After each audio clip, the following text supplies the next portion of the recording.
نحمده ونصلي على رسوله الكريم اما بعد فاعوذ بالله من الشيطان الرجيم بسم الله الرحمن الرحيم رب اشرح لي صدري ويسر لي امري واحلل عقدة من لساني يفقهوا قولي اللهم انفعنا بما علمتنا وعلمنا ما ينفعنا وزدنا علما اللهم صل وسلم على نبينا محمد یا رب العالمین. لاسٹ ٹائم ہم نے کیا پڑھا تھا؟ دعویٰ کر رہے تھے جب حاجی آتے تھے تو وہاں پہ جا کے بتاتے تھے. صحیح. آپ مجھے یہ بتائیں گے کہ جن کو ہم انصار آپ کہتے ہیں، اس وقت تو انصار نہیں کہیں گے ظاہر ہے، لیکن جو یثرب کے لوگ تھے ابھی تک جتنا ہم نے پڑھا ہے آپ صلی اللہ علیہ وسلم کی ان کے ساتھ کتنی ملاقاتیں ہوئی؟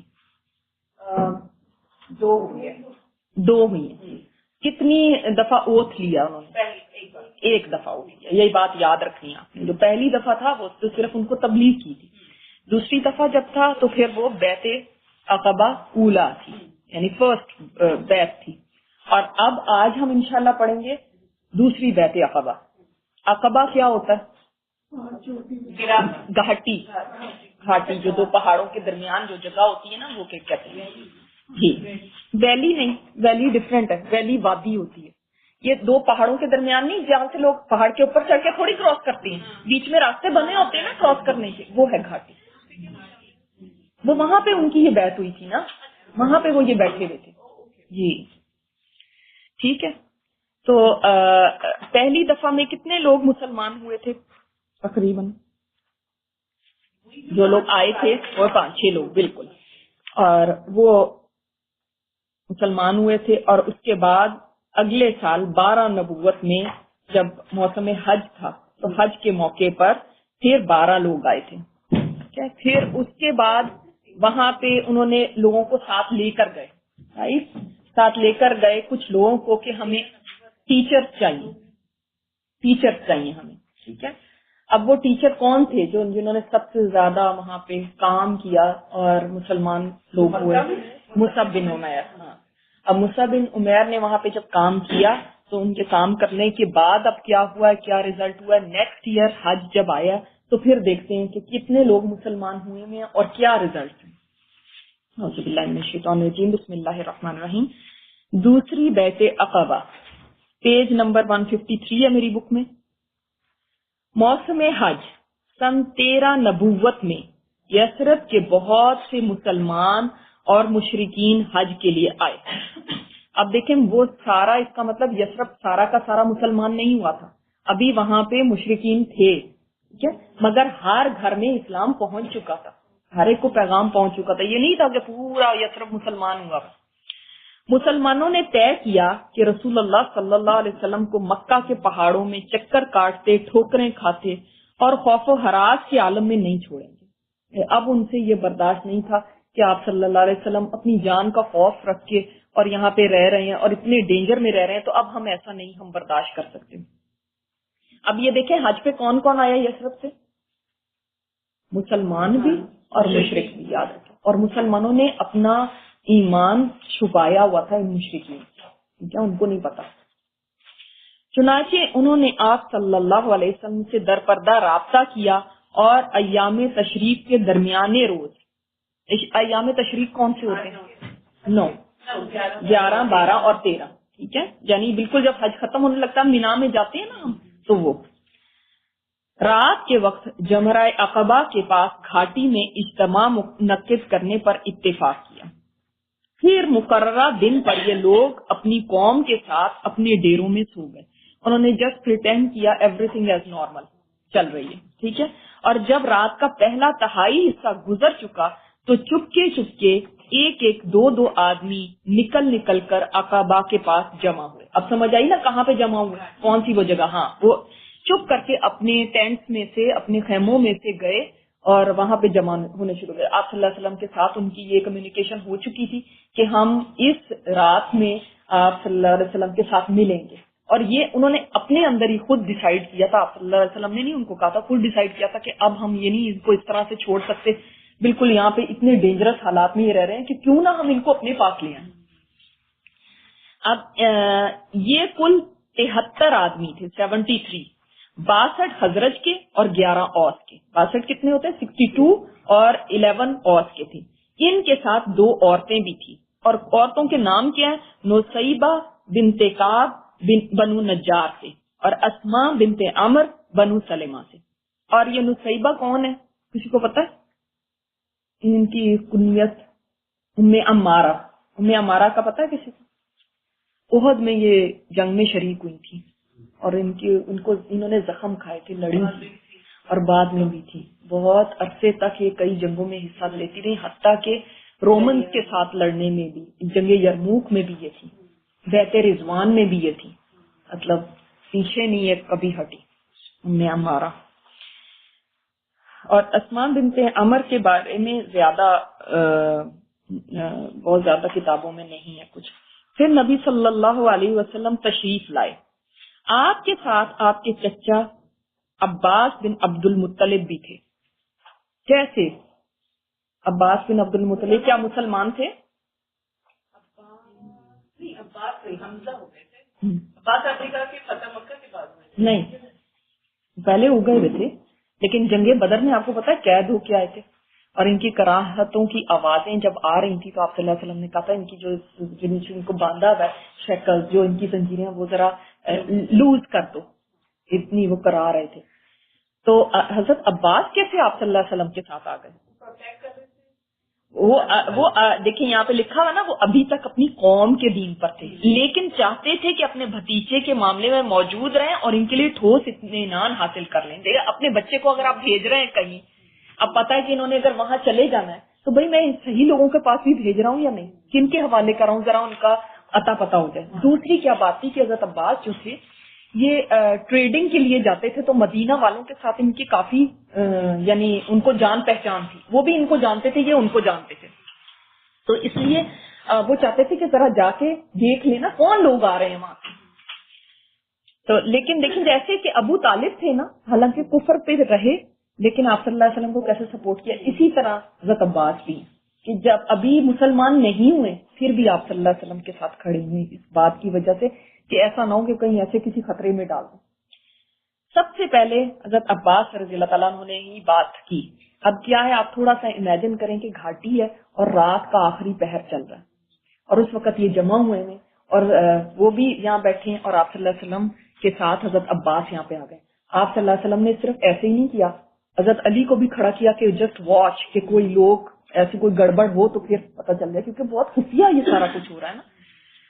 تو اس وقت حضرت عباس انہوں نے کہا رسول اللہ صلی اللہ علیہ وسلم اپنی قوم اور اپنے شہر میں عزت اور حفاظت کے ساتھ ہیں، لہٰذا اگر تمہارا یہ خیال ہے کہ تم انہیں جس چیز کی طرف بلا رہے ہو اسے نبھاؤ گے اور انہیں ان کے مخالفین سے بچا لو گے تو تم نے جو ذمہ داری اٹھائی ہے اسے تم جانو، ورنہ ابھی سے انہیں چھوڑ دو۔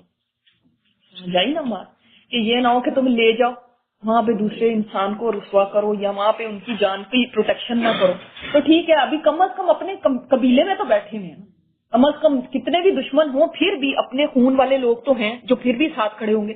اس زمانے میں جیسے میں نے آپ کو بتایا کہ اگر کسی کا کوئی قبیلہ نہیں ہوتا تھا نا تو کوئی نہیں پرواہ کرتا تھا اس کا کوئی خون کرے کچھ بھی اس کو کرے، تو اب تم لے جا رہے ہو تو پھر سوچ سمجھ کے لے جانا۔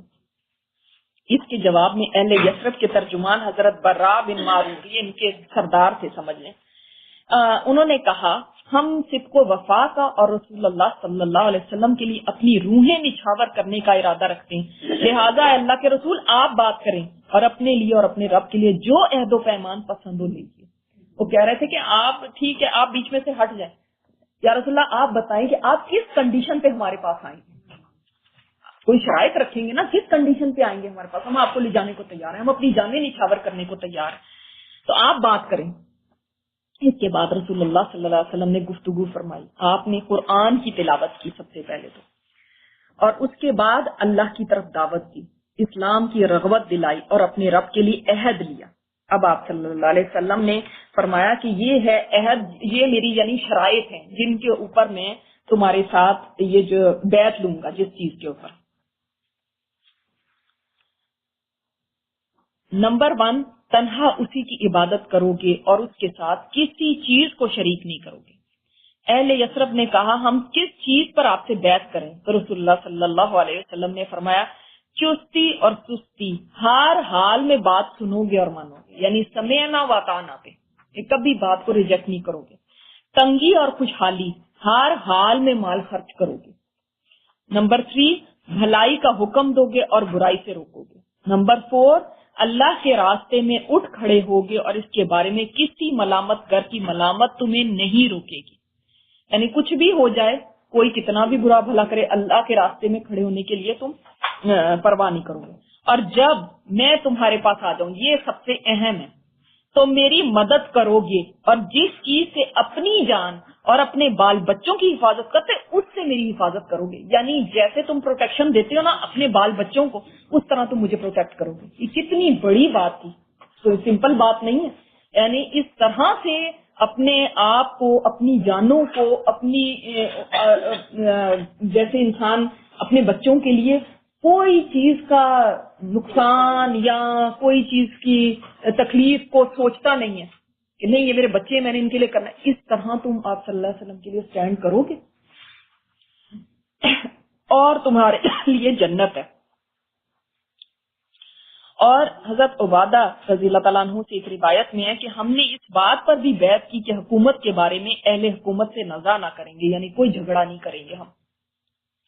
اس پر حضرت برا بن معمور نے آپ صلی اللہ علیہ وسلم کا ہاتھ پکڑا اور کہا، ہاں اس ذات کی قسم جس نے آپ کو حق کے ساتھ بھیجا ہے، ہم یقیناً اس چیز سے آپ کی حفاظت کریں گے جس سے اپنے بال بچوں کی حفاظت کرتے ہیں، لہٰذا آپ ہم سے بیعت لیجئے۔ بس آپ، یعنی وہ ایسے ریڈی تھے نا، بس آپ ہم سے بیعت لیں۔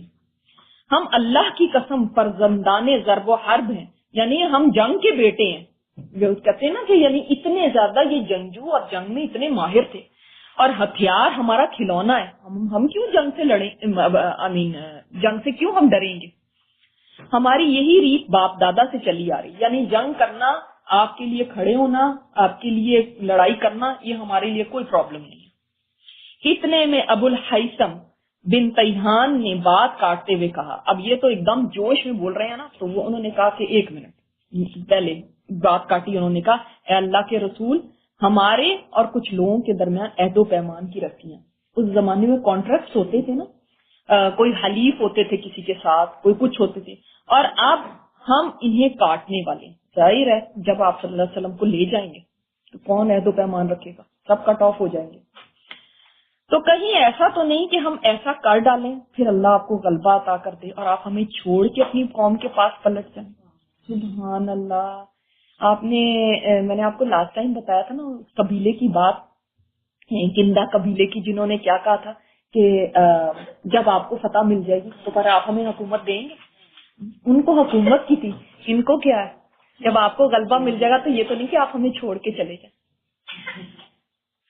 اور آپ صلی اللہ علیہ وسلم نے تبسم فرمایا اور کہا، نہیں بلکہ خون خون ہے اور بربادی بربادی ہے، یعنی ہم ایک ہیں، اب ہمارا بلڈ ایک ہے، میں آپ لوگوں میں سے ہوں اور آپ لوگ مجھ میں سے ہیں، جس سے آپ جنگ کریں گے میں جنگ کروں گا، اور جس سے آپ صلح کریں گے میں صلح کروں گا۔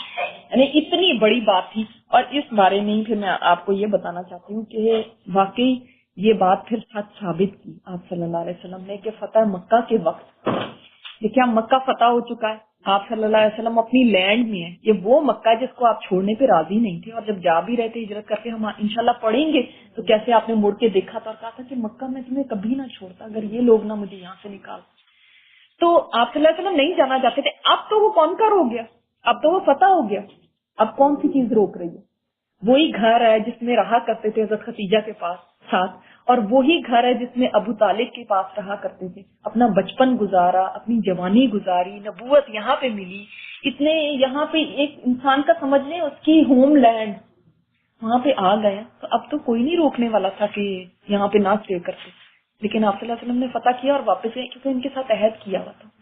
اور پھر ایک اتنا خوبصورت واقعہ ہے جو مجھے پرسنلی اتنا پسند ہے کہ جب اس کے بعد غزوہ حنین ہوا تھا اور اس میں مال غنیمت بانٹ دیا گیا، تو آپ صلی اللہ علیہ وسلم نے نا کئی قبائل کو بہت زیادہ مال دیا تھا، اور وہ کس وجہ سے دیا تھا کہ ان تالیف قلب کے لیے، تاکہ ان کے دل نرم ہو اور اسلام کی طرف آئیں، کیونکہ بنو ثقیف وغیرہ اینڈ میں مسلمان ہوئے تھے، تو بہت بہت کچھ ان کو دیا، بہت زیادہ مال دیا۔ یعنی ایک تو پورشن ہوتا ہے نا جو جنگ لڑنے والے ہیں ان مجاہدین کو دیا جاتا ہے، جو ایکسٹرا سرپلس ہوتا ہے وہ جس کو مرضی سردار چاہے بانٹ دے، چاہے انہی مجاہدین کو واپس دے دے، چاہے بیت المال میں ڈال دے، چاہے کہیں پہ بھی خرچ کرے، تو آپ صلی اللہ علیہ وسلم نے ان کو دے دیا۔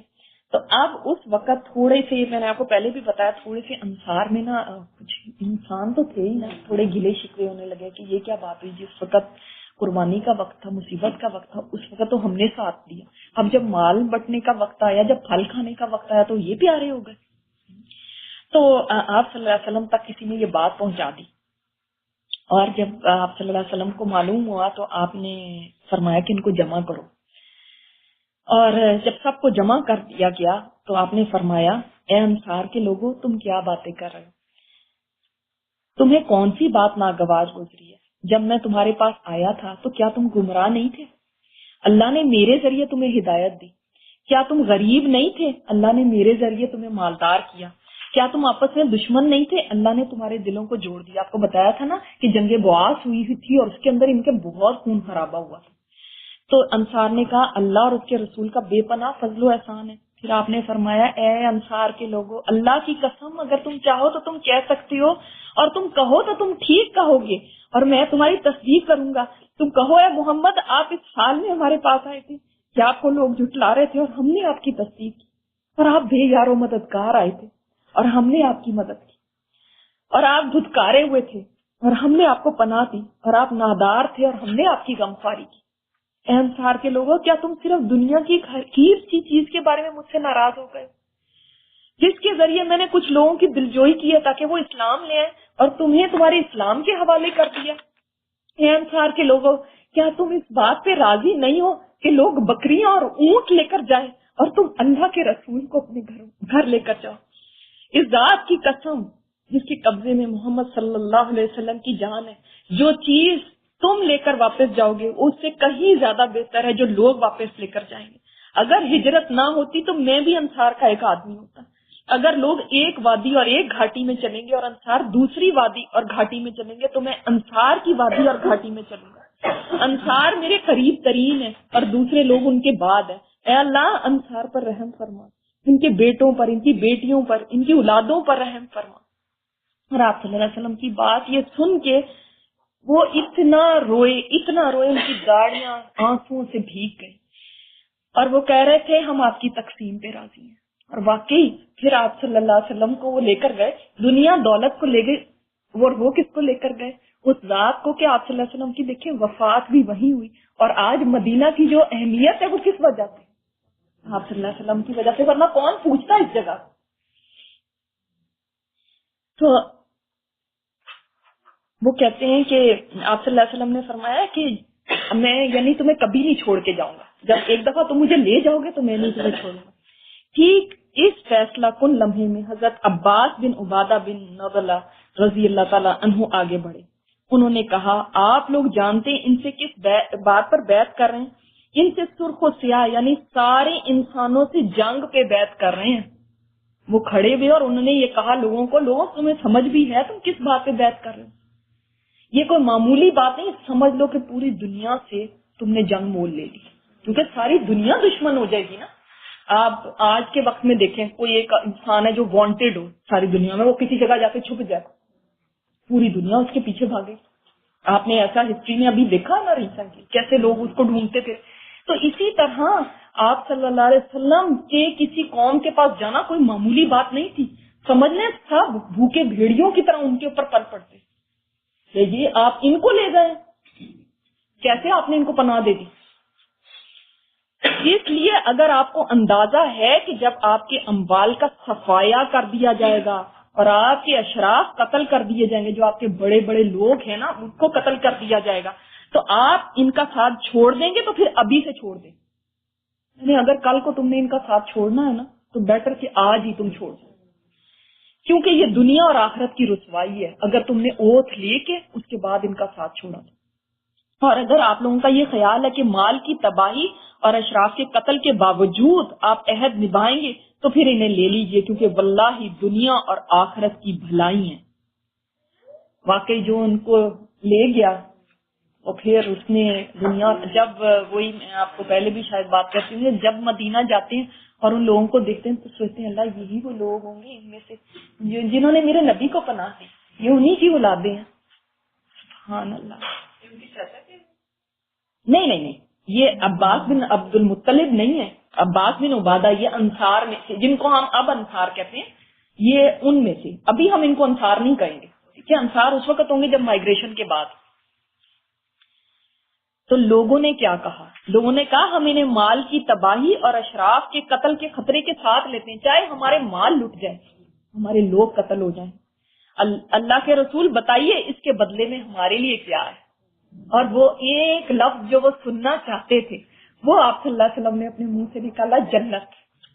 یہ اس بیعت کے بدلے میں تمہیں جنت ملے گی۔ آپ نے فرمایا جنت۔ لوگوں نے کہا پھر اپنا ہاتھ پھیلائے، پھر دیر کس بات کی؟ آپ نے اپنا ہاتھ پھیلایا اور لوگ بیعت کے لیے لپکے، مگر عین اسی وقت آپ کا ہاتھ حضرت اسد بن زرارہ نے پکڑ لیا۔ یاد ہے اسد بن زرارہ کون ہے؟ پچھلی کلاس میں پڑھا تھا نا، مصعب بن عمیر کس کے گھر میں رہے تھے؟ اسد بن زرارہ کے، اور یہ وہی ہیں جو فرسٹ ٹائم جب پہلی ملاقات ہوئی تھی اس میں بھی یہ تھے۔ اور کہا اہل یثرب ذرا ٹھہرو۔ اب دیکھیں جو حکمت والے لوگ ہوتے ہیں نا، وہ ایسے نہیں ہوتے کہ بس، اکثر ہمارے لوگ کیا ہوتے ہیں، ہم اتنے جذباتی ہوتے ہیں نا، بس ذرا سی بات کا، اتنے جذبات میں آگے ذرا سی بات کا ہمیں وہ جوش ہو گیا نا تو ہم ایک دم لپکتے ہیں کسی بھی فیصلے کو اور سوچتے نہیں ہیں۔ اس کے بعد ذرا جب ہوش آتا ہے تو پھر کہتے ہیں ہائی پتہ نہیں کیوں ہم نے کر لیا، نہ ہی کرتے ایسا تو۔ لیکن جو باحکمت اور جن میں ٹھہراؤ ہوتا ہے ان کی بات دیکھیں، وہ کہتے ہیں اہل یثرب ذرا ٹھہرو، ہم آپ کی خدمت میں اونٹوں کے کلیجے مار کے، یعنی بہت لمبا سفر، اونٹوں کے کلیجے مارنے کا مطلب کیا، جس پہ اونٹ چل چل کے ان کا یہ حال ہو جائے، اتنا لمبا سفر کر کے اس یقین کے ساتھ حاضر ہوئے کہ آپ اللہ کے رسول ہیں، یعنی ہمیں اس میں کوئی شک نہیں۔ آج آپ کو یہاں سے لے جانے کا معنی ہے سارے عرب سے دشمن۔ اب وہ سراؤنڈیڈ بائی کس سے ہے؟ عرب، سارے عرب سے دشمنی، اپنے چیدہ سرداروں کا قتل اور تلواروں کی مار۔ یعنی وہ بتا رہے ہیں کہ تم اس کو بہت بڑی کوئی وہ نہ سمجھو کہ اس کے بعد پتہ نہیں کیا تمہیں ایک دم سے کچھ کوئی روزی پکچر نہیں اتنی ذہن میں رکھنی چاہیے، اس کے بعد جسٹ بی پریپیئرڈ کہ پھر یہ کانسیکوینسز ہوں گے۔ بالکل ان کو واضح دکھا رہے ہیں، بات بتا رہے ہیں۔ اب اگر آپ لوگ یہ سب برداشت کر سکتے ہیں تو انہیں لے لیں اور آپ کا اجر اللہ پر ہے، اور اگر آپ لوگ اپنے متعلق کوئی اندیشہ رکھتے ہیں تو انہیں ابھی سے چھوڑ دیں، یہ اللہ کے نزدیک زیادہ قابل عذر ہے۔ یعنی پھر تم اللہ کو کہہ سکو گے کہ یا اللہ ہم نے بیعت تھوڑی لی، لیکن اگر تم نے بیعت کر لی اس کے بعد اگر ان کو چھوڑا نا تو پھر دنیا اور آخرت کی رسوائی ہے تمہاری۔ کیونکہ دیکھیں نا، ایک انسان کسی کے بھروسے کے اوپر کہیں گیا، وہ نہ پیچھے کا رہا نہ آگے کا رہا، تو اس سے بہتر ہے کہ تم آج ہی ان کو چھوڑ۔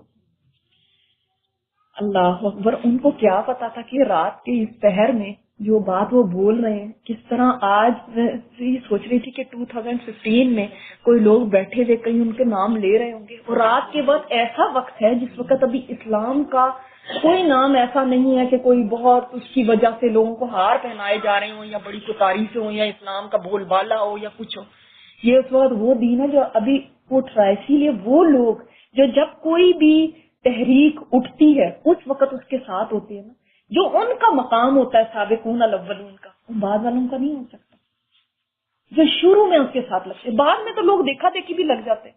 اسی لیے تو فتح مکہ کے بعد جو لوگ مسلمان ہوئے، اللہ تعالیٰ نے فرمایا ان کا وہ مقام نہیں ہے جو اس سے پہلے مسلمان ہونے والوں کا، اور ان میں بھی جو سابقون الاولون تھے۔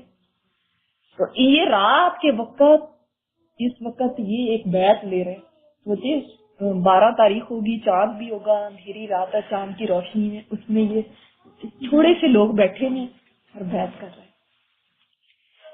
لوگوں نے کہا اسد اپنا ہاتھ ہٹائیے، واللہ ہم اس بیعت کو نہیں چھوڑ سکتے۔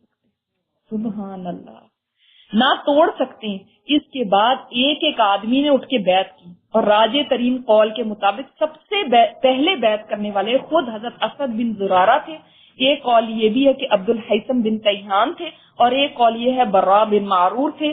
دونوں عورتوں کی بیعت صرف زبان سے ہوئی، ان سے مصافحہ نہیں ہوا۔ اب آپ یہاں پہ ایک بات یہاں پہ یہ بھی دیکھیں کہ یہ بیعت، آپ اس کے پوائنٹس دیکھیں اس بیعت میں، اور پچھلی بیعت کے بھی دیکھیں کہ پچھلی بیعت میں کیا پوائنٹس تھے۔ سمپل سمپل باتوں کے اوپر بیعت تھی کہ چوری نہیں کرو گے، کسی کو شریک نہیں کرو گے اللہ کا، چوری نہیں کرو گے، زنا نہیں کرو گے، اپنی اولاد کو قتل نہیں کرو گے، یہ ساری باتیں جو ہم پہلی بیعت عقبہ میں پڑھ چکے ہیں۔ اور اس میں بھی آپ فرق دیکھیں دوسری بیعت عقبہ میں کیا فرق ہے پوائنٹ کا۔ اس میں ایک جو بہت بڑا فرق ہے وہ ہے آپ صلی اللہ علیہ وسلم کی پروٹیکشن کا، ان کے ساتھ کھڑے ہونے کا۔ پہلی والی بیعت میں یہ نہیں تھا، اسی لیے اس بیعت کو بیعت النساء بھی کہتے ہیں، عورتوں کی بیعت۔ عورتوں کی بیعت کس لیے کہتے ہیں؟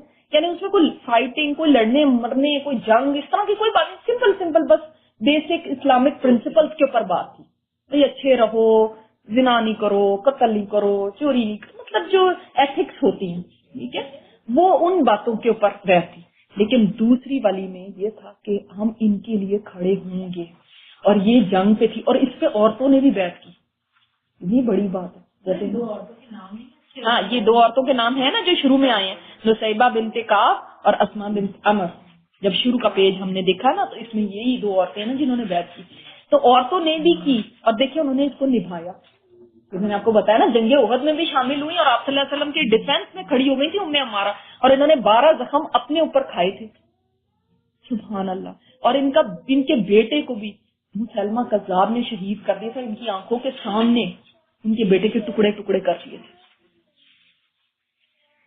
تو سبحان اللہ، ان کی قربانیاں کبھی انشاءاللہ تعالی ان کے اوپر بات کریں گے تو ان کی قربانیاں بہت ہیں ام عمارہ کی۔ اور دیکھیں یہ وہ لوگ ہیں جن کو جنت کا وعدہ مل گیا دنیا میں اس بیعت کرنے پہ، سبحان اللہ۔ تو یہ اچھا، دوسری ایک بہت اہم پوائنٹ یہاں پہ یہ ہے جو آپ لوگوں نے یاد رکھنا، اور وہ یہ ہے کہ یہ جو بیعت ہو رہی ہے اس میں یہ نہیں انہوں نے کہا کہ ہم offensive وار میں آپ کا ساتھ دیں گے، یعنی جب آپ اٹیک کریں گے تو اس میں آپ کا ساتھ، ڈیفینسو میں کوئی آپ کے اوپر اٹیک کرے گا تو ہم کھڑے ہوں گے، یہ یاد رکھیے گا۔ کیونکہ آگے جا کے بدر کے اس میں آپ صلی اللہ علیہ وسلم نے کیوں ان لوگوں سے پوچھا تھا کہ آپ لوگ بتائیں آپ لوگوں کی کیا رائے، یعنی انصار کی طرف اشارہ تھا کہ آپ لوگ بتائیں، کہ کیونکہ وہ نہیں، آپ صلی اللہ علیہ وسلم ان کے اوپر اٹیک کریں گے کہ ہم اب کیا ادھر کو قافلے کی طرف کو جائیں یا ان کے ساتھ لڑیں، وہ بعد میں آئے گا نا بدر کے اس میں، کیونکہ وہ offensive وار تھی، ڈیفینسو نہیں تھی، تو ڈیفینڈ نہیں آپ کر رہے تھے، اس لیے یہ بہت ضروری ہے۔ اور انہوں نے اس بات کے اوپر کوئی بیعت نہیں لی کہ ہاں جب آپ آگے بڑھیں گے تو ہم اس وقت بھی ساتھ دیں گے۔ تو یہ ان کے سردار ہیں، اور اس کے اندر زیادہ راج یہی ہے کہ اسد بن زرارہ نے سب سے پہلے بیعت کی تھی۔ اچھا، دوسری بات تھوڑی سی یہاں پہ یہ ہے کہ حضرت عباس جو تھے نا، انہوں نے جب ان لوگوں کو دیکھا تھا تو وہ ذرا کچھ پریشان ہو گئے تھے ان کو دیکھ کے، اس لیے کہ وہ ان میں سے کسی ایک کو بھی نہیں پہچانتے تھے، تو یہ سب ینگسٹر تھے۔ آپ کو پتہ میں نے بتایا تھا جنگ بعث میں ان کی ساری جو اوپر کی لیڈرشپ یا اوپر کے جو بڑے بڑے سینئر لوگ تھے وہ سب مر چکے تھے، خون خرابہ اتنا ہوا تھا کہ کوئی ان میں سے بچا نہیں تھا۔ یہ یوتھ ہے، انہوں نے کہا یہ نوجوان سے لوگ ہیں، میں ان کو جانتا پہچانتا ہوں نہیں، میں تو سیٹسفائیڈ نہیں ہوں آپ کو ان کے ساتھ بھیجنے پہ، کیونکہ ان کا کیا پتا جوان ہے، جوش میں آج کچھ کہہ رہے ہیں کل کو کیا کہیں۔ لیکن اللہ نے اپنے نبی کو ایسے لوگوں کے حوالے تھوڑی کرنا تھا، ویسے ہوتے پھر انہوں نے کیسا اس کو نبھایا۔ اور حضرت عائشہ فرماتی کہ جنگ بعث جو تھی وہ آپ صلی اللہ علیہ وسلم کے لیے ایک تحفہ تھی۔ کیسے تحفہ تھی؟ تو سمجھ آتی ہے بات، کیسے تحفہ ہو سکتی ہے؟ بالکل، جو زیادہ ایج میں ہوتے ہیں وہ جلدی مانتے نہیں ہیں، جو یوتھ ہوتی ہے آپ دیکھیں ہر پروفٹ کے ساتھ سب سے پہلے ینگ لوگوں نے ان پہ ایمان لا کے ان کا ساتھ دیا۔ جو اتنے زیادہ آپ ایج میں بڑھتے جاتے ہیں نا، انسان اپنی مصلحتیں بہت دیکھتا ہے۔ آج ہمیں دیکھ لیں، ہم اپنے وقت کو بھی یاد کریں، جب ہماری ینگ ایج تھی تو ہم کتنے جذباتی اور یہ کر دیں گے وہ کر دیں گے، اس کے بعد جب ایج بڑھتی جاتی ہے تو بہت ہی ٹھہراؤ آ جاتا ہے کہ بس ٹھیک ہے اتنا بھی نہیں کرنے کی ضرورت، ذرا ہوش سے ہم کام لیں، ہے نا۔ تو وہ جو ینگ بلڈ ہوتا ہے نا اس میں جوش بھی ہوتا ہے، ہمت بھی ہوتی ہے، اور وہ ایکسپٹ کرنے کو زیادہ جلدی تیار ہو جاتے ہیں، اور دوسرے لوگ مصلحتیں بہت دیکھتے ہیں۔ اور پھر آپ یہ دیکھیں کہ جب انہوں نے یہ دیکھ لیا کہ نہیں یہ تو وہ والے لوگ ہی نہیں ہیں، میں تو ان میں سے کسی کو جانتا نہیں، تو ان کو ایک پریشانی لاحق ہو گئی کہ کیا ہوگا، اب کن کے حوالے ان کو کر رہا ہوں۔ اور ان کی بھی تھوڑی سی بیک گراؤنڈ دیکھ لیں کہ یہ میں نے آپ کو پہلے بھی بتایا تھا کہ یہ لوگ یمن سے تعلق رکھتے تھے، اور سر حضرت جو تھے نا یمنی لوگ تھے، اور آپ صلی اللہ علیہ وسلم نے یمن والوں کے بارے میں جو فرمایا کہ ان کے دل نرم ہوتے اور دین یمن میں ہے، ایمان یمن میں ہے، اور حکمت یمنی ہے، اتنی یمن والوں کی تعریف فرمائی، اور انہوں نے پھر اس کو نبھایا، اپنی بیعت کو نبھایا۔ اوریجنل جب بہت صدیوں پہلے، جیسے اب ہم کہیں کہ ہم بھائی انڈیا سے آئے یا کہیں اور سے، اس طرح یہ کئی 100 سال پہلے یہاں پہ آ کے کہاں سے آباد ہوئے تھے؟ یمن سے۔ تو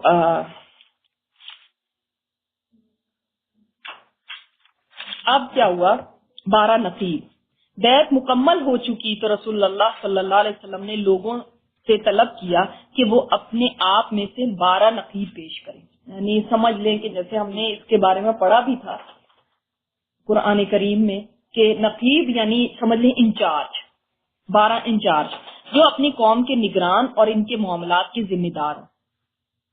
اس پر 9 آدمی خزرج سے اور 3 آدمی اوس سے منتخب کیے گئے۔ خزرج کے نقباء کے نام یہ ہیں: سعد بن عبادہ بن دلیم، اسد بن زرارہ بن عدس، سعد بن ربی بن عمر، عبداللہ بن رواحہ بن ثعلبہ، رافع بن مالک بن عجلان، برا بن معرور بن فخر، عبداللہ بن عمر بن حرام، عبادہ بن حامد بن قیس، منذر بن عمر بن خنیس رضی اللہ تعالیٰ عنہما۔ اوس کے نقباء کے نام یہ ہیں: اسید بن حزیر بن سماک، سعد بن خیثمہ بن حارث، رفاعہ بن عبد المنذر بن زبیر، اور کہا جاتا ہے کہ ابو الحیثم بن تیہان۔ جب ان کا انتخاب ہو چکا تو رسول اللہ صلی اللہ علیہ وسلم نے فرمایا آپ لوگ اپنی قوم کے جملہ معاملات کے کفیل ہیں، یعنی آپ انچارج ہیں اپنی اپنی قوم کے معاملات کے، جس طرح حواری عیسیٰ علیہ السلام کی طرف سے کفیل ہوئے تھے، اور میں اپنی قوم مسلمانوں کا کفیل ہوں۔ ٹھیک ہے، ان سب نے کہا جی ہاں۔ اب یہ 12 لوگ ہیں جو انچارج ہوں گے، اپنی ان کے دینی معاملات کو دیکھیں گے کہ دین میں ایکسل کر رہے ہیں، آگے بڑھ رہے ہیں، کوئی ان کے اندر برائی نہ پیدا ہو، کوئی ان کے اندر ایسی، یہ ایک ان کو مانیٹرز بنا دیا۔ وہ لیڈر نے ان کو سلیکٹ کیا گیا۔ ہاں، ان سب نے کہا جی ہاں۔ ان میں سے کچھ لیڈر بھی ہیں، جیسے یہ ابھی میں نے آپ کو بتایا نا برا بن معرور جیسے ایک لیڈر ہیں، تو ان سب نے کہا جی ہاں۔ یہ ہے دوسری بیعت عقبہ۔ اب یہاں پہ بیعت عقبہ مکمل ہوئی۔ یہ نبی صلی اللہ علیہ وسلم کی اب تک کی زندگی میں سب سے عظیم اور اہم بیعت تھی۔ اس کی وجہ سے واقعات کا رخ بدل گیا اور تاریخ کی لائن تبدیل ہو گئی۔ دیکھیں سبحان اللہ، اس کے بعد ہی تو پھر وہ وقت آیا ہے کہ یعنی اس کے بعد زیادہ دن نہیں لگے، اس کے کچھ مہینے بعد ہی ہجرت ہو گئی۔ یہ ذی الحج کی بات ہے نا، حج ہو رہا ہے نا، تو اس کے بعد نیکسٹ ایئر میں ہی تقریباً ربیع الاول کے ٹائم تک یعنی 2-3 مہینے بعد ہجرت ہو گئی، کیونکہ اب انہوں نے کہہ دیا نا، اوتھ لے لیا نا کہ ہم آپ صلی اللہ علیہ وسلم کی پروٹیکشن کریں گے، تو سمجھ لیں بالکل اینڈ کا ٹائم ہے آپ صلی اللہ علیہ وسلم کی مکی زندگی کا۔ اور اس کے اندر اب یہ بیعت کرنے کے بعد اب سمجھ لیں بالکل حالات ڈفرینٹ ہو جائیں گے، مدنی دور شروع ہو جائے گا، مکی دور از اوور۔ تو اس لیے یہ بہت اہم بیعت تھی، کیونکہ اس کے اوپر بیس کر کے تو آپ صلی اللہ علیہ وسلم جا رہے تھے نا، پچھلی والی بیعت پہ نہیں۔ اب یہ دیکھیں بیعت پہ بھی آپ نے کتنا کچھ سیکھا ہے نا، کہ شروع میں تھوڑے لوگ آئے، اس کے بعد اس سے زیادہ، پھر اس کے بعد اب دیکھیں 70 سے اوپر لوگ آ گئے، اور 70 سے اوپر لوگوں میں عورتیں بھی ہیں، اور یہ 70 لوگ صرف نہیں ہیں، ان کے پیچھے لوگ ہیں جو ان کے قبیلے کے یعنی ان کی فیملیز ہیں، وہ تو پیچھے بیٹھی ہوئی ہیں نا، تو کہا جاتا ہے 200-300 لوگ ہو گئے تھے، اور یہ اتنے لوگ ہیں جتنے کے 13 سال کے مکی دور میں جتنے لوگ ہوئے تھے، یہ 2-3 سالوں میں تک اتنے ہو گئے مدینہ میں۔ سبحان اللہ، کتنی بڑی بات ہے نا، 13 سال میں مکہ میں جتنے تقریباً ہوئے اتنے مدینہ میں اتنی تھوڑی دیر میں ہو گئے۔ اور یہ اس سے پتہ چلتا ہے کہ یہ کتنے جلدی خیر کو لینے والے تھے، انہوں نے خیر کو کیسے سمیٹ لیا۔ اس سے ہمیں یہ بھی معلوم ہوتا ہے کہ دیکھو ہم کبھی بھی کسی کو انڈر ایسٹیمیٹ نہیں کر سکتے، کبھی ججمنٹل نہ ہو۔ یہ تھوڑے سے لوگ ہیں، ان سے کیا فائدہ ہوگا، آپ کو کیا پتا ان تھوڑوں کے اندر کتنی خیر اور برکت ہو کہ ان سے آگے کتنوں تک پہنچے۔ ہم نے تھوڑے لوگوں کو کہا جب تک اتنا بڑا مجمع نہ ہو، آپ کو کیا پتا اتنا بڑا مجمع ان میں سے کوئی بھی ایک خیر والا نہ ہو۔ اور مصعب بن عمیر دیکھیں سبحان اللہ وہ کیسے صحابی رسول ہیں کہ ان کی وجہ سے وہاں پہ پھیلا نا. آپ صلی اللہ علیہ وسلم تو ابھی پہنچے ہی نہیں ہیں. کئی لوگ ایسے ہوتے ہیں جو خیر کی کنجیاں ہوتی ہیں, جہاں جاتے وہ خیر ہی پھیلاتے. سبحان اللہ وہ وہاں پہ گئے اور کتنی خیر ان کے تھرو پھیلی.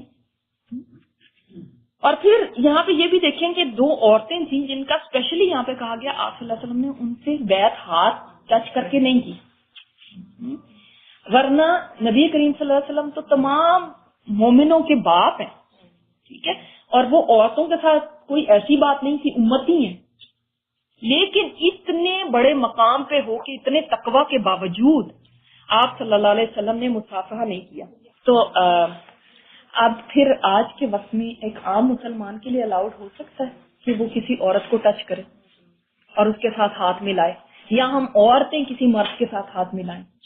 کیا یہ ہمارے لیے جائز ہو سکتا ہے؟ جبکہ حضرت عائشہ فرماتی ہیں کہ آپ صلی اللہ علیہ وسلم نے اپنی پوری زندگی میں کسی غیر محرم عورت کو ٹچ نہیں کیا, ورنہ بیعت کے لیے تو ہاتھ کے اوپر ہاتھ رکھ کے بیعت لی جاتی نا. مردوں کے ساتھ ایسے لی گئی تھی لیکن عورتوں کے ساتھ ایسے نہیں, ان کے ساتھ زبانی بیعت ہوتی. بعد میں بھی آپ صلی اللہ علیہ وسلم نے جو بیعت لی عورتوں کے ساتھ وہ بھی کبھی بھی ہاتھ میں ہاتھ لے کے نہیں لی, ورنہ کہ آپ صلی اللہ علیہ وسلم کی کوئی بات کے اوپر کوئی ایسی بات ہو سکتی. تو اگر آپ اس سے یعنی سیرت سے اگر آپ یہ میسج لیں کہ ہم نے کبھی بھی کسی کو چاہے کوئی ہاتھ بڑھائے بھی اس کو بہت آرام سے پولائٹلی کہہ دینا کہ نہیں ہم نہیں ملا سکتے, ہمارے ریلیجن میں یہ نہیں الاؤڈ. That's it. ہے کہ ہم شرماتے رہتے ہیں کہ ہم کیسے کریں اور بس آپ آگے ہی کر دیتے ہیں. تو اچھا پھر یہاں پہ کیا ہوا کہ یہ اب یہ دوسری بیعت عقبہ ایک بہت بڑا ٹرننگ پوائنٹ سیرت میں آ گیا. جب بیعت پوری ہو چکی اور لوگ بکھرنے ہی والے تھے تو ایک شیطان کو اس کا پتہ چل گیا. اللہ اکبر. اس نے نہایت بلند آواز سے جو شاید ہی کبھی سنی گئی ہو پکار لگائی, خیمے والو کیا محمد سے نپٹو گے؟ اس وقت بے دین اس کے ساتھ ہیں اور وہ تم سے لڑنے کے لیے جمع ہو رہے ہیں. یعنی شیطان جو تھا نا وہ اس قدر ڈیسپریٹ ہو گیا نا کہ یہ ہو کیا رہا ہے, اچھا یہ تو کچھ اور, اب وہ کر کچھ نہیں سکتا.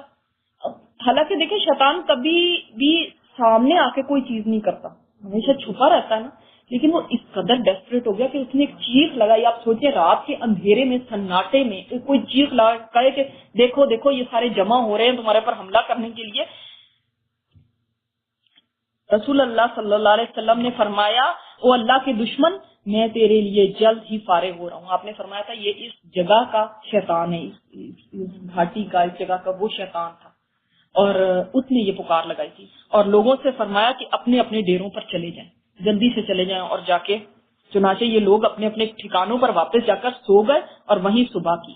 ادھر صبح ہوئی تو قریش نے اس پر احتجاج کے لیے اہل یثرب کے خیموں کا رخ کیا.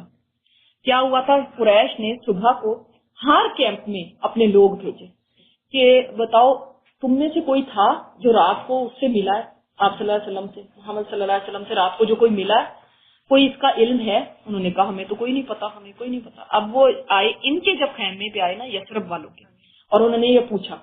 اب مسلمان تو چپ رہے. اب میں نے آپ کو بتایا نا ان کے ساتھ مشرکین بھی تھے.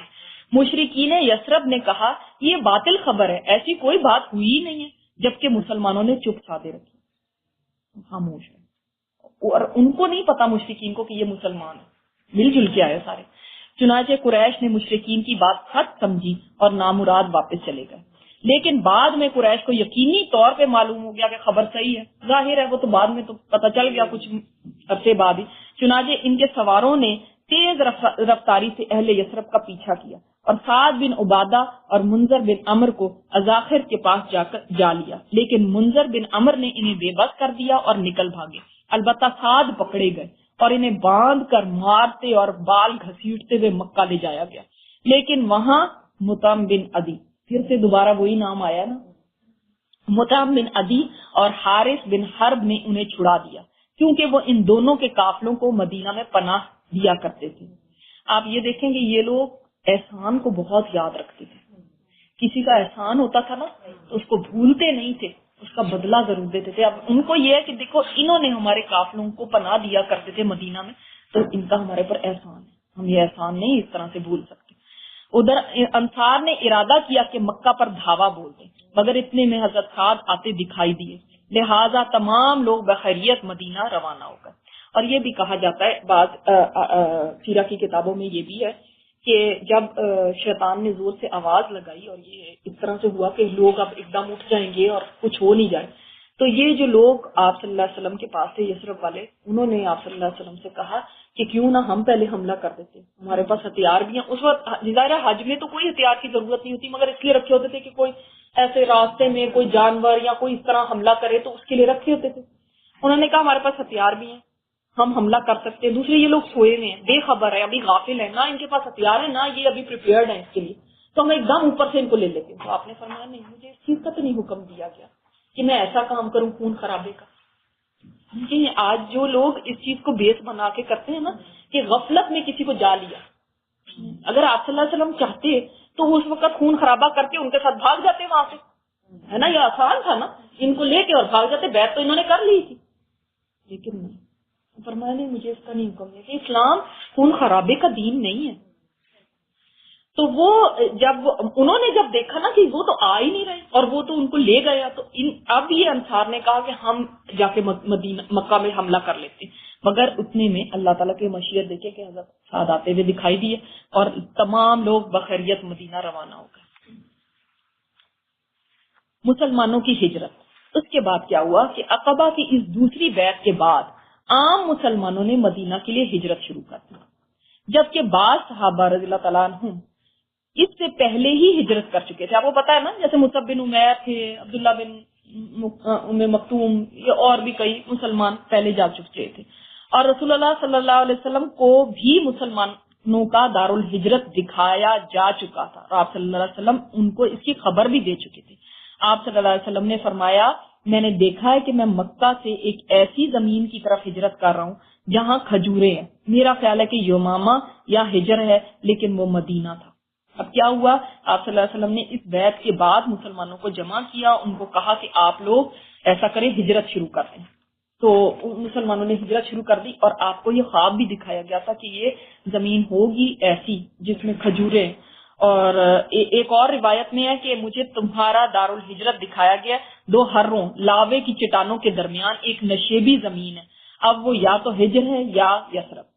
اب یہ بھی آپ صلی اللہ علیہ وسلم کو خواب میں آیا تھا کہ لاوے ہیں، اور پتہ مدینہ میں کچھ ہی زمانے میں بہت پہلے کوئی لاوا پھٹا ہوگا، اس کے ریمینز بھی اس طرح سے آج بھی اگر جہاز وغیرہ سے دیکھیں تو وہ لاوا وہاں پہ جو جمع ہوا ہے تو وہ پتہ چلتا ہے۔ تو وہ جو دو چٹانوں کے درمیان جو جگہ ہے، جو کھجوروں کی زمین ہے، وہاں تم لوگ ہجرت کرو گے، یہ آپ صلی اللہ علیہ وسلم کو خواب آیا، اور پھر خاص اللہ تعالیٰ نے بتا دیا کہ وہ مدینہ ہے۔ تو آپ صلی اللہ علیہ وسلم نے فرمایا تم لوگ جانا شروع کر دو۔ اب کیا ہوا، سب سے پہلے مہاجر ام سلمہ کے شوہر ابو سلمہ مخزومی تھے، وہ بیوی بچے کے ساتھ نکلے، لیکن بیوی کو اس کی قوم نے روک لیا اور بچے کو ابو سلمہ کے گھر والوں نے ماں سے چھین لیا، اور ابو سلمہ تنہا مدینہ جا سکے۔ یہ بیعت عقبہ سے کوئی 1 سال پہلے کا واقعہ ہے۔ پھر کوئی سال بھر بعد ان لوگوں نے بیوی کو چھوڑ دیا اور وہ ابو سلمہ سے جا ملی۔ اچھا، میں تھوڑا سا اس کے بارے میں بھی آپ کو بتانا چاہتی ہوں کہ ابو سلمہ اور ام سلمہ کون ہے یہ لوگ؟ پہلے نمبر شاباش، سب سے پہلی جو پہلی ہجرت تھی نا حبشہ کی طرف، اس میں یہ کپل تھا، ٹھیک ہے۔ اور ام سلمہ کون ہے؟ امہات المومنین میں سے، ٹھیک ہے۔ ان کی پہلے شادی ابو سلمہ سے ہوئی بھی تھی، ان کا اصل نام ہند ہے لیکن یہ زیادہ مشہور ام سلمہ کے نام۔ تو ابو سلمہ سے ہوئی بھی تھی، آپ کو پتہ ہے یہ کتنا ایک آئیڈیل کپل تھا، بہت محبت کرنے والے تھے، اسی لیے جب ابو سلمہ کی شہادت ہوئی تھی تو حضرت ام سلمہ نے فرمایا تھا، جب ان کو کہا گیا تھا نا، انہوں نے یہ دعا ان کو سکھائی تھی، ایک دعا جو آپ جی اللہم اجرنی فی مصیبتی واخلف لی خیرا منہا، تو یہ والی دعا جو تھی کہ یہ جب کسی ایسی مصیبت ہو تو مانگنی چاہیے، ابو سلمہ نے سکھائی تھی۔ تو کہتی ہیں جب ان کی وفات ہوئی تو میں نے یہ دعا تو مانگی، لیکن میں نے کہا ابو سلمہ سے اچھا مجھے شوہر کہاں سے مل سکتا ہے، تو اللہ تعالیٰ نے نبی کریم صلی اللہ علیہ وسلم دے دیا۔ تو یہ وہ کپل ہے جنہوں نے فرسٹ ہجرت وہاں کی تھی حبشہ، تو پھر اب یہاں پہ کیسے آ گئے؟ آگے سے واپس آ گئے تھے۔ پھر جب وہ سورہ نجم کی آیات اتری تھی اور مشرکین نے سجدہ کیا تھا، میں نے آپ کو بتایا وہ بات مشہور ہو گئی، پھر یہ لوگ وہ مسلمانوں نے سوچا یہ تو مسلمان ہو گئے ہیں، وہ واپس آئے، واپس آئے تو کیا دیکھا یہاں پہ، یہ تو ویسے کے ویسے ہی حالات ہیں.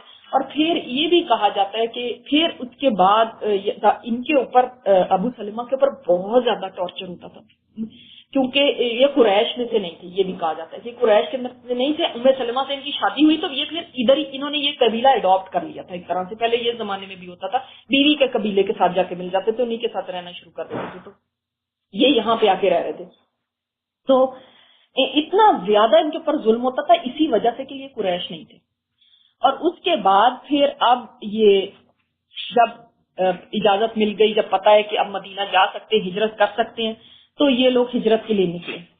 اس وقت کیا ہوا تھا یہ میں آپ کو خاص طور پہ بتانا چاہتی ہوں. ان کی جو سبحان اللہ بات ہے نا بہت ہی زبردست ہے کہ اس وقت لوگ، بعد میں تو لوگ پرائیویٹلی بہت خفیہ طور پہ ہجرت کرنے لگے، لیکن انہوں نے کھلم کھلا، ان کو یعنی شروع کے جو تھے ان کو نہیں پتا تھا کہ اس طرح سے کچھ مسئلہ ہوگا. تو مدینہ ہجرت کرنے کا جب انہوں نے ارادہ کیا، ایک اونٹ لیا اپنے لیے، اس پہ سامان وغیرہ باندھ رہے تھے. لوگوں نے آ کے پوچھا بھائی کہاں جا رہے ہیں؟ انہوں نے کہا بھائی میں آزاد آدمی ہوں، میں جا رہا ہوں یثرب جا رہا ہوں اپنی فیملی کو لے کر. تو ان قریش تو فوراً ان کے سامنے آ گئے اور انہوں نے کہا، ابھی مکہ کی حدود سے نکلنے نہیں پائے تھے، انہوں نے کہا کہ ٹھیک ہے تم نے اگر جانا تو چلے جاؤ، تم تو ہم میں سے نہیں ہو، لیکن یہ عورت نہیں جا سکتی کیونکہ یہ تو ہماری ہے، قریش میں سے، بنو مخزوم میں سے تھی، اور یہ بچہ بھی نہیں جا سکتا، یہ بھی ہمارا ہے. اور بچہ کتنا تھا؟ سلمہ کتنے تھے؟ 2 سال کے، 2 سال کا بچہ ہے، تو یہ بھی نہیں، ہم اس کو بھی نہیں لے جانے دیں گے. اور اگر تم نے جانا ہے تم اسی طرح جاؤ گے کیونکہ ہم تمہیں ایکسپیل کرتے ہیں، یہاں سے جاؤ تم، اور یہ یہیں پہ رہیں گے. اب آپ سوچیں کہ وہ ان کو تو جانا پڑ گیا. اب پیچھے کیا ہوا کہ انہوں نے کہا خدا کی قسم ہم تمہارے قبیلے کی اس عورت کے پاس یہ بچہ نہیں رہنے دیں گے. یہ کس نے کہا؟ پھر اس کے بعد ان کے جو شوہر کے قبیلے والے تھے، جب ان کو یہ پتا چلا کہ انہوں نے تو بچہ بھی رکھ لیا تو وہ آ گئے. اب قبائلی حمیت اتنی زیادہ تھی نا، وہ آ گئے اور وہ کہنے لگے یہ بچہ تو ہمارا ہے کیونکہ ابو سلمہ کا بچہ ہے. اب بچہ ہمارا ہے، بچہ تو ہم تمہارے پاس نہیں رہنے دیں گے. ٹھیک ہے عورت تمہاری ہے، تم عورت کو رکھو، لیکن بچے کو نہیں ہم رہنے دیں گے. تو یہ بھی تاریخ کی کتابوں میں آتا ہے کہ انہوں نے اتنی کھینچا تانی کی بچے کے ساتھ کہ اس کا بازو ہی اتر گیا. یعنی وہ ایک طرف سے وہ کھینچ رہے تھے، ایک طرف سے وہ، حتیٰ کہ حضرت ام سلمہ نے کہا کہ خدا کا واسطہ بچے کو جانے دو. اب وہ بچے کو لے گئے، شوہر مدینہ چلے گئے، خود یہ یہاں بیٹھی ہیں. کہتے ہیں کہ ایسا ہوتا تھا کہ روزانہ ان کا یہ حال تھا کہ روزانہ یہ مکہ سے باہر ایک جگہ تھی، وہاں پہ جا کے بیٹھ جاتی تھی اور وہاں پہ سارا دن روتی رہتی. کہتی میں کچھ کام نہیں کر سکتی تھی، کچھ نہیں کر سکتی تھی کہ میں کیا کروں، کہ نہ میرا شوہر میرے پاس، نہ میرا بچہ. اب سوچے کتنا چھوٹا بچہ ایک ماں کے لیے کیسی اس کی تڑپ ہے. تو یہ یعنی مکہ سے باہر بطحا کا ایک مقام تھا، وہاں پہ بیٹھی 1.5 سال تک ایوری ڈے یہ ہوتا. اس کے بعد ان کے چچا زاد تھے تو انہوں نے دیکھا، ان کو بڑا ترس آیا. انہوں نے کہا کہ جب ایسا ہے تو بنو مخزوم کے سرداروں کے پاس گئے، ان کو منت سماجت کی کہ اس عورت کو جانے دو، کیا فرق پڑتا ہے. پھر ان کو رحم آ گیا، انہوں نے ان کو جانے دیا. اور کہتے ہیں کہ پھر یہ اپنے شوہر کے قبیلے کے پاس گئی اور ان کی منت سماجت کی. اب تھوڑا سا جوش ذرا ٹھنڈا ہو گیا تھا، 1.5 سال گزر چکا تھا، تو پھر جا کے انہوں نے ان کو بچہ دیا. اور کہتی ہیں کہ اس سے پہلے بھی کوئی اور مسئلہ ہوتا، یعنی یہ اتنی زیادہ یہ ڈر چکی تھی، تو انہوں نے کہا کہ میں فوراً وہاں سے نکلنا میں نے چاہا کہ کہیں کوئی رکاوٹ نہ پیدا ہو جائے. تو میں نے جلدی جلدی تیاری کی، بیٹا گود میں لیا، اونٹ پر سوار ہوئی اور مدینہ کے لیے اکیلی چل پڑی. اب آپ سوچیں اس زمانے میں اکیلے جانا، یہ بک میں نہیں ہے، آپ بک کا پیج نہ ڈھونڈیں، میں آپ کو خود سے بتا رہی ہوں. اب یہ ٹریول کرنا اکیلے بچے کے ساتھ، اور یہ کوئی چھوٹا سفر نہیں تھا، تقریباً 2 ہفتے لگ جاتے تھے. اور اس سفر میں رات بھی ہوگی، دن بھی ہوگا، وحشی درندے بھی ہوں گے، دشمن بھی ہو سکتا ہے، کوئی لوٹ سکتا ہے. اکیلی عورت کا کیا، اور جوان ہے ابھی. لیکن انہوں نے کہا میں نے تو اللہ کے بھروسے کے اوپر میں نکل پڑی کہ اب یہ نہ ہو کہ پھر مجھے پکڑ لیں. اب جب یہ مقام تنعیم پہ پہنچی ہیں، تنعیم مکہ سے 3 میل دور ایک جگہ، مسجد عائشہ بھی جہاں پہ، تو کہتی ہیں جب میں وہاں پہنچی ہوں تو اس وقت پھر میں نے دیکھا وہاں پہ عثمان بن طلحہ کو دیکھا. تو انہوں نے کہا کہ اے زادے مسافر کی بیٹی کہاں جا رہی ہو؟ میں نے کہا مدینہ اپنے خامد کے پاس جا رہے ہیں. انہوں نے کہا کیا اس سفر میں تمہارے ساتھ کوئی نہیں ہے؟ میں نے کہا باخدا میرے ساتھ سوائے اللہ کے کوئی نہیں. انہوں نے کہا خدا کی قسم اب میں تمہیں مدینہ پہنچا کے واپس آؤں گا, میں تو تمہیں ایسے نہیں جانے دے سکتا واللہ. پھر انہوں نے ان کے اونٹ کی نکیل پکڑی اور آگے آگے چل دی. وہ پیدل ہیں اور یہ سوار ہے. ابھی عثمان بن طلحہ مسلمان نہیں ہے, بالکل ینگ ہے. اور عثمان بن طلحہ کون ہے؟ ان کا بھی میں نے آپ کو کچھ بات بتائی تھی, یاد ہے کوئی؟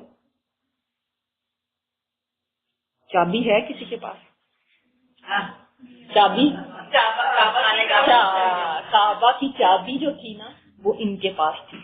اور جب مکہ فتح ہوا تھا تو پھر آپ صلی اللہ علیہ وسلم نے کیا کیا تھا, جب حضرت عباس کو سکھایا کا کام دیا تھا تو پھر ان کو چابی واپس کی تھی.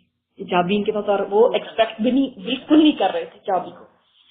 لیکن آپ صلی اللہ علیہ وسلم نے فرمایا تھا کہ یہ چابی جو ان سے چھینے گا, ان کے خاندان سے چھینے گا, وہ ظالم ہوگا. آج تک چابی ان کے خاندان میں اور قیامت تک رہے گی.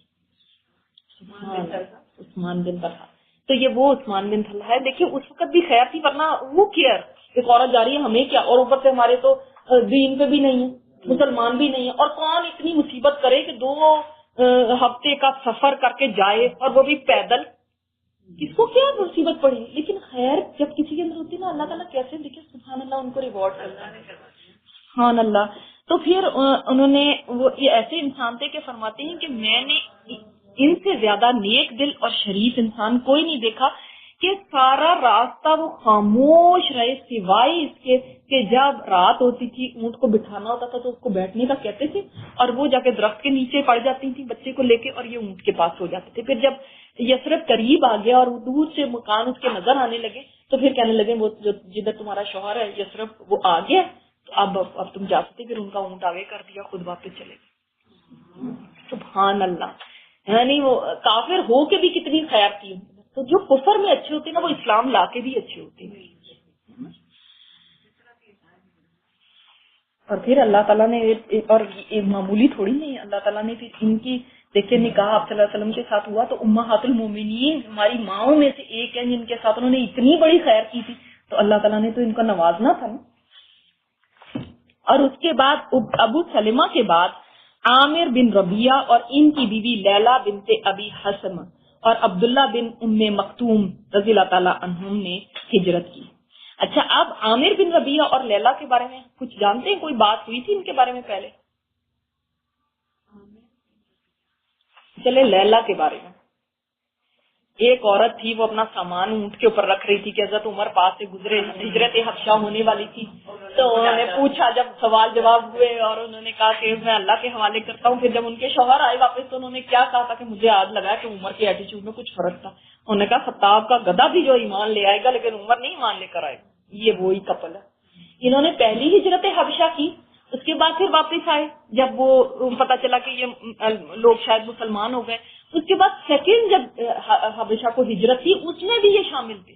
سبحان اللہ, ان کے مقام کیسے نا, اللہ تعالیٰ نے ہجرت کرنے والوں کا کتنا بڑا مقام رکھا ہے. دوسری ہجرت حبشہ میں بھی تھے, پھر اس کے بعد وہاں پہ اتنی یعنی برے حالات کے اندر رہے, پھر اس کے بعد پھر واپس آ گئے. یہ مدینہ ہجرت کرنے سے کچھ عرصہ پہلے یہ دونوں واپس آ گئے, اور اس کے بعد ان کو یہ سعادت ملی کہ مدینہ بھی انہوں نے ہجرت کی. اور یاد رکھے مدینہ ہجرت کرنا کوئی آسان کام نہیں تھا. اپنا گھر, اپنا کام کاروبار, اپنے فرینڈز, اپنے قبیلہ, ایوری تھنگ آپ نے چھوڑ دی. اور وہاں بالکل نئی جگہ ہے, وہاں پہ کچھ سیٹ اپ نہیں ہے, کوئی کریڈٹ کارڈ تو ہے نہیں کہ جب وہاں پہ بھی جا کے اپنے اکاؤنٹ سے پیسے نکال لیں گے. کوئی گھر نہیں ہے, کوئی رشتے دار نہیں ہے, اجنبی لوگ ہیں, کوئی اپنا قبیلہ نہیں ہے, کوئی دوست احباب نہیں ہے. ٹھیک ہے وہاں پہ مسلمان ہوں گے لیکن وہ بھی اجنبی ہے نا, کبھی نہ جان نہ پہچان نہ کچھ. کتنی بڑی ان کی قربانی ہے اللہ کے راستے میں. اور کئی مسلمان ایسے تھے جنہوں نے مکہ میں رہتے ہوئے اپنے اسلام کو چھپایا ہوا تھا.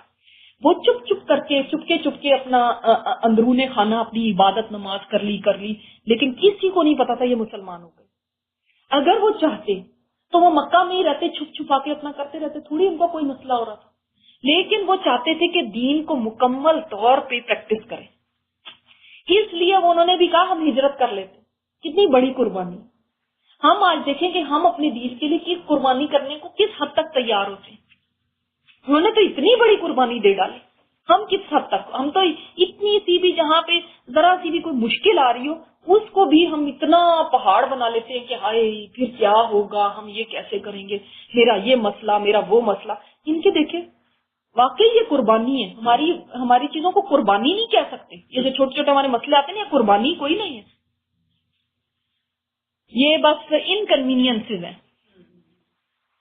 تو انہوں نے ہجرت کی. پھر بیعت عقبہ مکمل ہوئی تو مسلمانوں نے پے در پے ہجرت کی. اچھا میں نے آپ کو بتایا تھا عبداللہ بن ام مکتوم کا، وہ بھی آتا ہے روایات میں بعض تاریخ کی کتابوں میں، اور یہ بھی آتا ہے کہ انہوں نے بعد میں ہجرت کی. پھر بیعت عقبہ مکمل ہوئی تو مسلمانوں نے ایک دوسرے کے پیچھے آگے پیچھے ہجرت کرنی شروع کر دی. گروپس میں بھی ہجرت کرتے تھے، 2-2 4-4، لیکن خفیہ طور پہ بالکل رات کے وقت نکل گئے. یہ لوگ قریش کے ڈر سے چپکے نکلتے تھے، یہاں تک کہ عمر بن خطاب رضی اللہ تعالیٰ عنہ نے ہجرت کی. وہ قریش کو چیلنج دیتے ہوئے بابنگ دہل نکلے، لیکن کسی کو ان کے سامنے آنے کی جرت نہ ہوئی. وہ 20 صحابہ کے ساتھ مدینہ تشریف لائے. جب حضرت عمر نے ہجرت کرنی تھی تو حضرت علی فرماتے ہیں کہ کسی اور نے ایسی اعلانیہ ہجرت نہیں کی جیسی حضرت عمر نے کی، کہ جب انہوں نے ہجرت کرنی تھی تو وہ ہتھیار باندھ کے حرم میں آئے، طواف کیا، نفل پڑے، اور اس کے بعد لوگوں کو اعلان کیا جو چاہتا ہے کہ اس کی ماں اس کو گم کر دے یعنی گوا دے، اور جو چاہتا ہے کہ اس کے بچے یتیم ہو جائیں، اور جو چاہتا ہے کہ اس کی بیوی بیوہ ہو جائے، تو وہ میرے ساتھ وہاں باہر وادی پہ آ کے ملے، میں وہاں پہ انتظار کروں گا. ہاں، اور میں ہجرت کر رہا ہوں. یہ دیکھیں جرت، اسی لیے آپ صلی اللہ علیہ وسلم نے ان کے لیے دعا کی تھی کہ اللہ تعالیٰ 2 عمروں میں سے ایک عمر کو اسلام نصیب کر دے. یہ ہے وہ جرت اور بہادری. اور ہم میں کہ بھیگی بلیاں بن کے آئے دن کو ای میل آ جاتی ہے، ایسا ہو گیا، ٹیڑھی آنکھ سے کسی نے دیکھ لیا اب میں ایسے کر لوں، وہ اس نے ایسے کہہ دیا تو میں اب یہ کر لوں. مطلب ہر بات ہم رخصتیں مانگتے ہیں کہ کسی طرح کچھ کرنا نہ پڑے. یہ سبحان اللہ، ان لوگوں کو دیکھیں دشمن کی آنکھ میں آنکھ ڈال کے دیکھ رہے ہیں کہ ان کو نہ موت کا ڈر نہ کسی اور نقصان کا خوف، کہ ان کا بھروسہ اللہ پہ ہے کہ نفع اور نقصان اللہ کے ہاتھ میں، میری جان، میری زندگی اور موت اللہ کے ہاتھ میں. تو اس لیے ان کو کوئی اور کسی کی سبحان اللہ جرت نہیں ہوئی کہ وہ آ سکے اور ان کے ساتھ تو کسی کو کہ ہر ایک کو جان پیاری ہے نا. ہر ایک بڑا زبردست واقعہ ان کے بارے میں یہ بھی آتا ہے کہ جب یہ ہجرت کرنے لگے تھے تو یہاں پہ تو 20 صحابہ کا آتا ہے، بعض جگہ پہ یہ بھی آتا ہے کہ انہوں نے ان کے دوست عیاش بن ربیہ اور حشام بن العاص، عمر بن العاص کے بھائی تھے وہ، اور عیاش بن ربیہ یہ ان کے دوست تھے، ساتھی تھے. ان کو اپنے ساتھ تیار کیا کہ ہم سارے مل کے ہجرت کرتے ہیں. تو ایسا ہے کہ فلانی جگہ پہ مکہ سے باہر فلاں ویلی میں ہم ملاقات کریں گے صبح سویرے. جو وہاں پہ پہنچ گیا ہوگا تو وہ ساتھ چل پڑے گا، جو نہیں پہنچا ہوگا وہ پیچھے رہ جائے، پھر باقی چلے جائیں. انہوں نے کہا ٹھیک ہے. یہ فیصلہ ہوا. اس کے بعد جب صبح ہوئی تو یہ وہاں پہ پہنچے حضرت عمر، اور وہیں پہ عیاش بن ربیہ بھی آگے، لیکن حشام نہیں آئے. اب وہ دونوں انہوں نے ٹریول کیا، وہ چلے گئے، حشام کا کوئی پتہ نہیں تھا. جب یہ مدینہ پہنچے تو عیاش بن ربیہ کون ہے؟ یہ کون ہے؟ یہ ابو جہل کے سوتیلے بھائی ہیں. ابو جہل کی ماں جو تھی اور عیاش بن ربیہ کی ماں سیم ہے، اور ایک اور بھی ان کا سوتیلا بھائی تھا. تو ابو جہل اور ان کا وہ سوتیلا بھائی یہ دونوں آ گئے وہاں پہ مدینہ، اور آ کے کہنے لگے کہ تمہیں پتا ہے عیاش کہ تم نے کیا کیا؟ تمہاری ماں کا تو پیچھے سے رو رو کے برا حال ہو گیا، نہ وہ کچھ کھا رہی ہے نہ پی رہی ہے. کہہ رہی ہے اس نے یہ منت مان لی کہ میں چھاؤں میں بھی نہیں بیٹھوں گی، میں دھوپ میں بیٹھوں گی جب تک میں اپنے بیٹے کو نہ دیکھ لوں اور سار اس کا جوؤں سے بھر گیا. تو تم واپس چلو اپنی ماں کے پاس، وہ تو مر جائے گی اس طرح. تو انہوں نے کہا کہ اچھا. ان کا دل نرم ہو گیا کہ میری ماں کے ساتھ ایسے گزر رہی ہے. تو حضرت عمر نے کہا کہ نہیں، یہ تمہیں دھوکہ دے رہے ہیں، ان کی باتوں میں مت آنا. انہوں نے کہا کہ نہیں، مطلب ان کے بھائی تھے تو انہوں نے، حضرت عمر نے بہت منع کیا، لیکن انہوں نے کہا کہ نہیں، میں سوچتا ہوں کہ چلو اپنی ماں کو بھی دیکھاؤں گا، اور وہاں پہ میرا کوئی مال وغیرہ پڑا ہوا ہے تو وہ بھی لے آؤں گا. حضرت عمر نے کہا اگر تمہیں مال کا ہے نا میں تمہیں مال دے دیتا ہوں جتنا تمہارے پاس وہاں پہ پڑا، لیکن تم مت جاؤ، ان کی باتوں میں مت آؤ. لیکن وہ ادھر سے لگے رہا. کو پتا نا ابو جہل بڑا کنونسنگ تھا، اس نے کیسے ابو طالب کو بھی کنونس کر دیا کہ نہیں نہیں نہیں، تم نے اس دین سے ہٹنا نہیں. اس نے ایسا کنونس کیا، ماں کا ایسا وہ دلایا. ظاہر ہے خون کے رشتے ہوتے ہیں تو انسان کو وہ بھی ہوتا ہے کہ آخر ان کو تیار کر لیا جانے پہ. حضرت عمر نے کہا اچھا اگر تم نے جانے کا فیصلہ کر ہی لیا تو ایسا کرو کہ میرا اونٹ لے جاؤ، وہ ان کے اونٹ سے زیادہ تیز ہے اور طاقتور ہے، اگر تمہیں کوئی خطرہ محسوس ہوا راستے میں فوراً واپس بھاگ۔ اب دیکھیں کتنی ایک بڑی قربانی تھی نا کہ مال بھی دینے کو تیار ہیں، اونٹ بھی میرا لے جائیں آپ، اور آپ ایسا کریں کہ جہاں پہ خطرہ محسوس ہوا آپ واپس فوراً مدینہ آ جانا۔ انہوں نے کہا ٹھیک ہے، وہ چلے گئے ان کے ساتھ۔ جب راستے میں تھے تو ابو جہل نے کہا کہ میرا اونٹ تو ویسے ہی اتنا تھک گیا ہے، کمزور سا ہے، تو کیوں نہ ایسا کروں میں تمہارے اونٹ پہ آ جاتا ہوں، تو اپنے اونٹ کو تھوڑا ریسٹ دے دوں نا۔ اچھا انہوں نے کہا ٹھیک ہے، کیونکہ بڑے ہنستے کھیلتے باتیں کرتے جا رہے تھے، ایسا کوئی پرابلم ان کو نہیں ایسا نظر آیا۔ لیکن جو ہی انہوں نے اپنا اونٹ بٹھایا وہ دونوں بھائی جو سوتیلے بھائی تھے وہ ان کے اوپر حملہ آور ہو گئے اور ان کو جکڑ دیا رسیوں سے اور باندھ دیا اور لے کر مکہ پہنچ گئے۔